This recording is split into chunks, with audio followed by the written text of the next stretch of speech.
Yeah. Yo, what time the plane leaving? Right. See you at the airport. Hey. I'm leaving on the next plane. I don't know when I'll be back again. Kiss me and smile for me. Everybody, welcome back to my YouTube channel, Traveling Gun. I am Thomas. Today I began a 4-day trip. Well, sort of a 4-day trip, because right now today is just a turn for me. I go to Bloomington and then come back to Atlanta, and then I'm done for the day.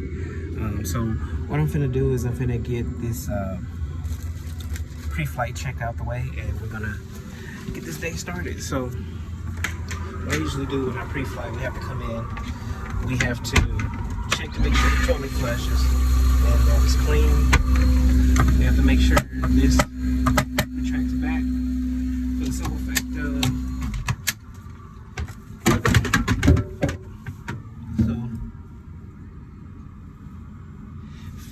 you probably can't see these two things right here. So basically, the reason why you want to make sure this retracts, just in case somebody, you know, is smart enough to come in here and put a cigarette in the disposable or a match or whatever, and paper catches on fire, that the heat is contained in this heat line that I just pointed to will ignite the foam, so to put out the fire, hopefully. Check to see if the flight attendant call button works in here. Make sure that works. And then right here we have the oxygen mask. Excuse me, portable oxygen tank, not oxygen mask. We have to make sure this one is plugged in and that it's above 1500. Then next, above row 20, we have the megaphone. And the only thing we have to check for here is just that it's there and that this is here. And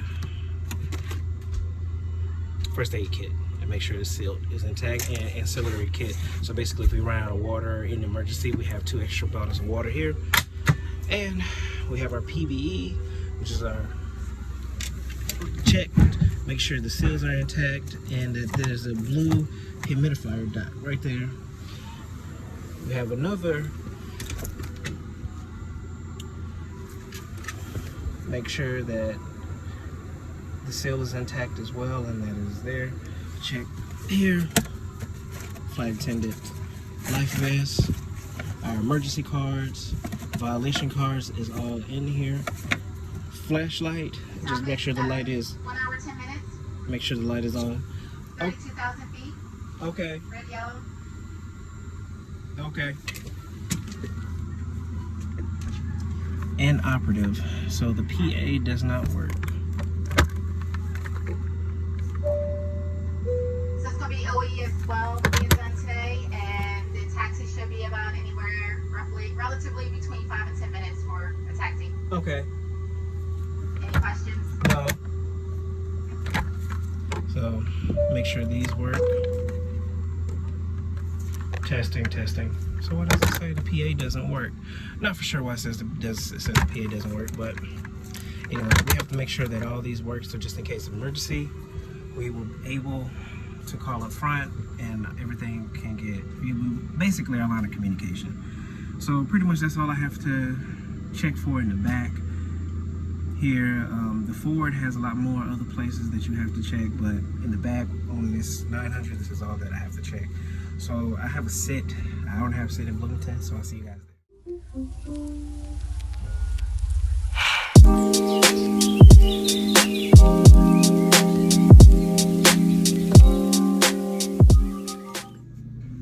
So I made it to Bloomington here, and I have an hour and a half sit. Like I said before, the flight was kind of bumpy actually. It's raining and winds were blowing everywhere. For those who don't know what's in Bloomington, this is the headquarters for State Farm. I'd like that. Who are you talking to? It's Jake from State Farm. Also, Illinois State University is here as well. So, but majority of the time, most of the people that are on the flight, they work for State Farm Insurance, because this is their headquarters. So this is why we come here a lot. Well, when I should say under normal circumstances, we do come to Bloomington a lot. Originally, this was supposed to be overnight for me, but they took it away, and I ended up going back home tonight and having to be on time available tomorrow until like 8 o'clock in the evening, and then I have one flight tomorrow. So our schedules are still dwindling down as time goes. My May schedule hasn't been touched yet, so that's still subject to change because they'll probably change it within 48 hours of before the trip. So that's how that goes. But as of now, it stands. My main line, they are starting back international flights next month as well, and then into June they're going to start international flights as well. Back to Shanghai, London, Paris, Tokyo, Latin America, Buenos Aires, not Buenos Aires, that was taken off, Rio, Chile, Lima, Bogota, Cartagena, and all through Central America and Mexico. So they're gonna start those eventually back within May going into June, and I guess we'll see how far that goes along into the summer. So I'll see you guys once I get back to Atlanta.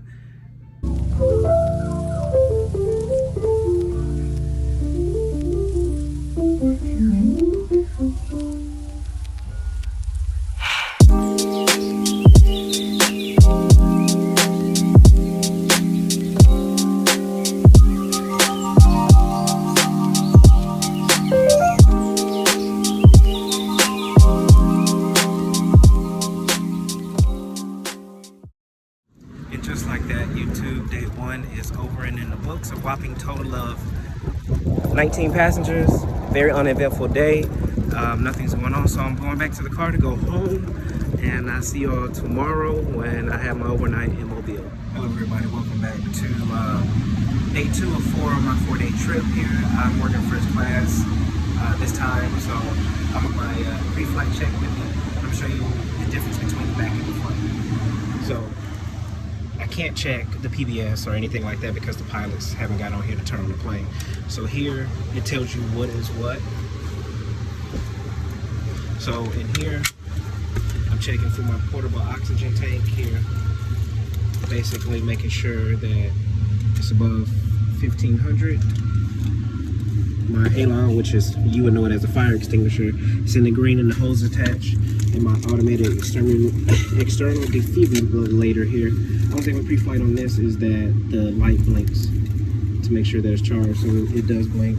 Then we have our PB, which is our portable breathing equipment. Basically, what that's for is when we're fighting a fire, let's say it's a fire in the bathroom and there's smoke, we can put this over our head and it fills up with air within 10 seconds and lasts for 15 minutes. The air in there lasts for about 15 minutes depending on your size. And all we do is check for the humidity dot right there.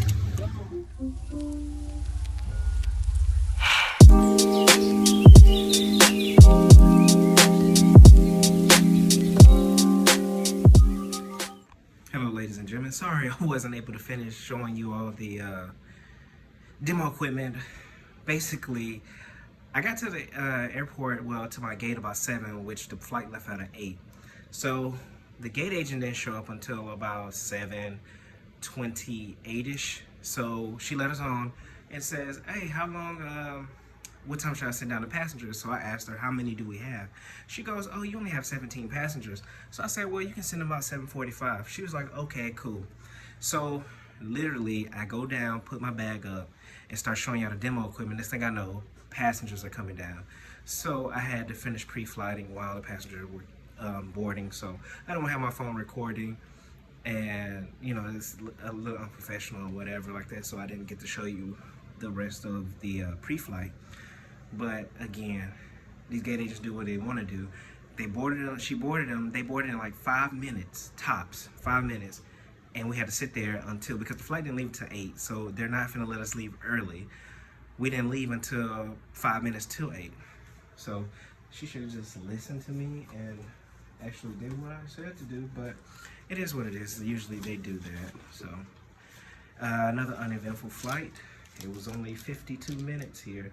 And what's so crazy, it was 17 people. First class was full. We only have 12. And the people did not want to sit anywhere else. They didn't want to space out. They didn't want to do anything. They all 12 sat in first class. Now that's crazy. But tomorrow I leave Mobile at 8 in the morning. I have 8 hours on time available tomorrow if it stays the same, from 11 till 7 at night, and then I leave again at 8 to come right back to Mobile for the same exact flight at 8 o'clock tomorrow. So I'm trying to debate if I want to go go home for 7 hours and then drive back, or just sit in the crew room for that long, because it's a possibility that they could use me for something else, and then I would have to get to the, they give us a hotel room, but it's like, I live there, what's the point of going to the hotel room? So, I don't know, decision, but there's nothing much to this room. I've stayed here before on a 200 trip, like that.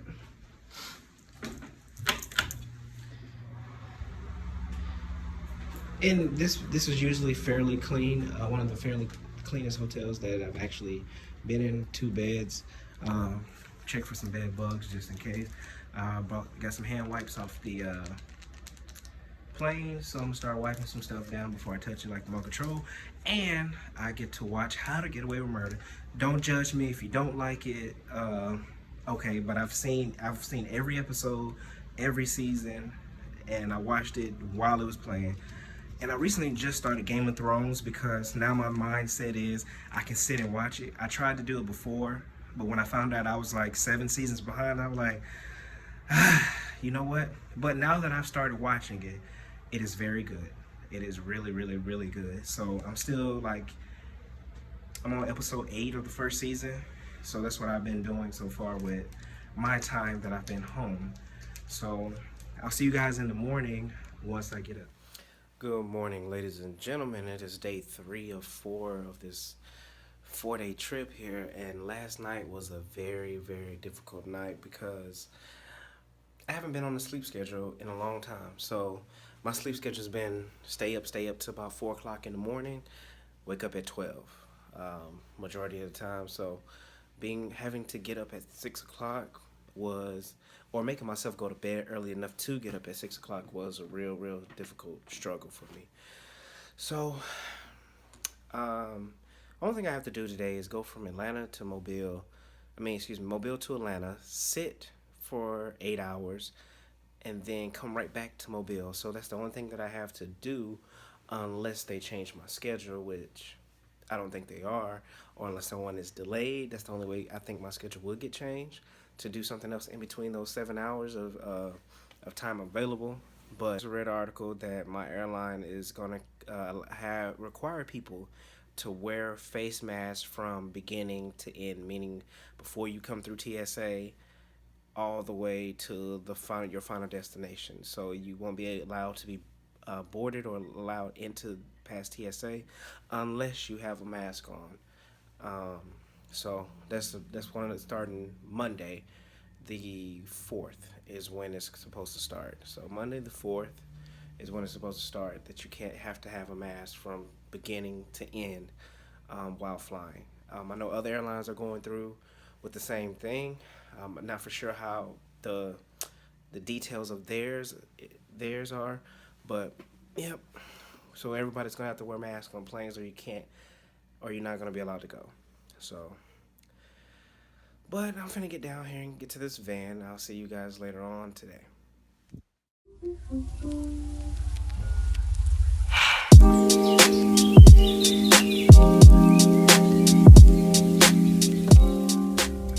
Hello, back again. My 7-hour sit is over with. My 8-hour sit is over with, and I went home instead of going to the hotel because on the very last flight, a baby threw up on me. And, I was trying to help the mom out. She had another toddler and a lot of stuff to carry, so I just offered to hold her. Just holding the baby, and next thing you know, milk just came out on my jacket and on my pants. So once I wiped it off, it still had that sour smell to it, so I went home to wash my suit and basically iron it again, and came back here to do this very exact same flight that I did yesterday, same time. This time we have 29 people on the flight. Don't know where they're going. Coming to the airport, riding through the middle of the west side of Atlanta, it looked like a typical Friday night. Traffic, Parking lots packed, grocery stores packed, alcohol stores packed, restaurants like fast food places packed, gas stations packed, as if everybody's getting ready to ramp up and go out tonight somewhere.